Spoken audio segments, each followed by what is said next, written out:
A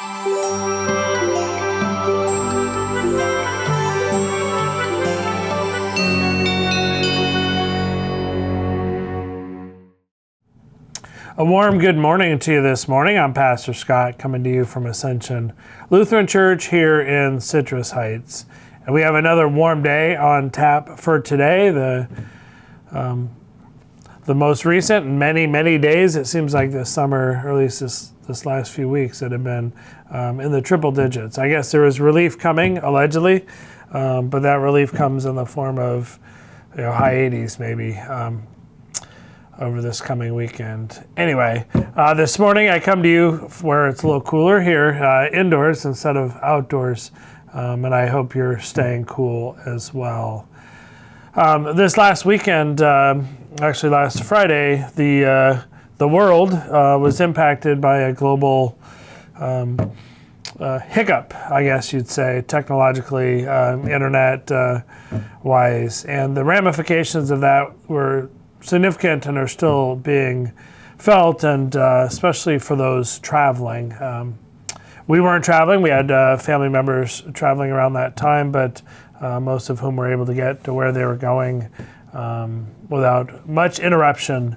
But I am aware last week here in the ELCA was the National Youth Gathering that happens every 3 years, and in tradition that I had served in previously, the Covenant Church, they had their triennial youth gathering last week, and I have a friend, a colleague who serves as a pastor in Boston, and I'm aware of how that the impact on travel impacted their youth group trying to return home last Friday. Their youth gathering was in Ohio, and they were supposed to fly out on Friday, were unable to, and were told that they could fly out on Sunday. And on Sunday, half of their group was able to, in fact, fly out. The other half was not able to fly out. They had, over the weekend, they hadn't been planning to stay. They'd found an Airbnb and kind of made the best of it. And then Monday, they were supposed to fly out, and maybe another half were able to, and still my friend and a number of students were still stuck in Ohio, 4 days after they were supposed to be home.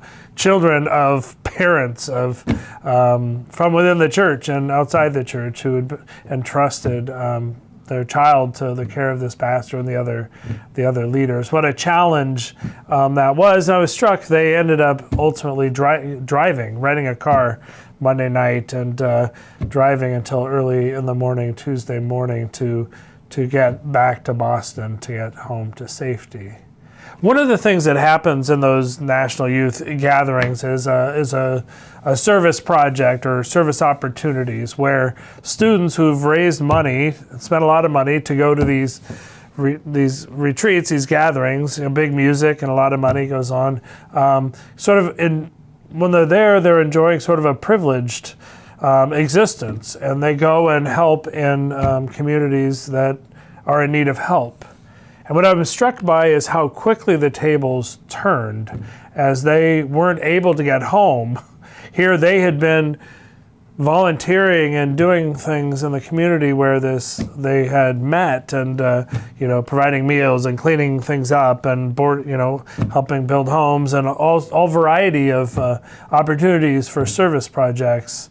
Now they were on the receiving end of that, and how quickly the tables can turn for any one of us, where we can become so accustomed to giving and find ourselves in a position where we have the resources and maybe more resources than we need, and how quickly we can find ourselves in a place of great need.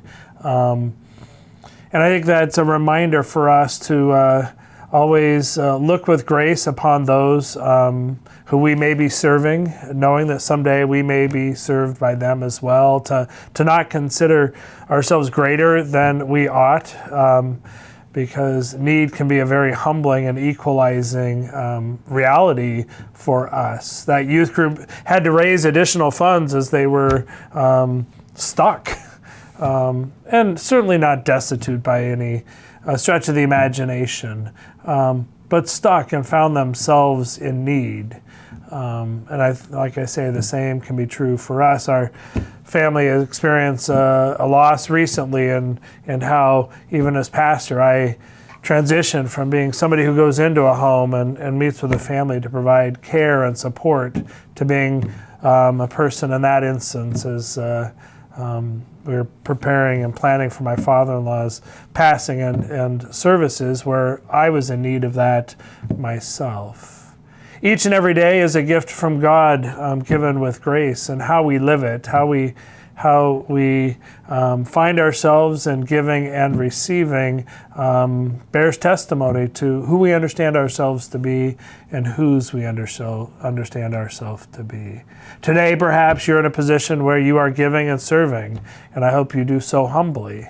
And I pray that tomorrow, if you find yourself in a position of need, that there's somebody else there to humbly serve and fill that need for you as well. For that is the call of the gospel. It's been good spending a little part of this day with you, and I look forward to seeing you next week. Maybe it'll be a little cooler, who knows, for another Hump Day Hallelujah. Take care.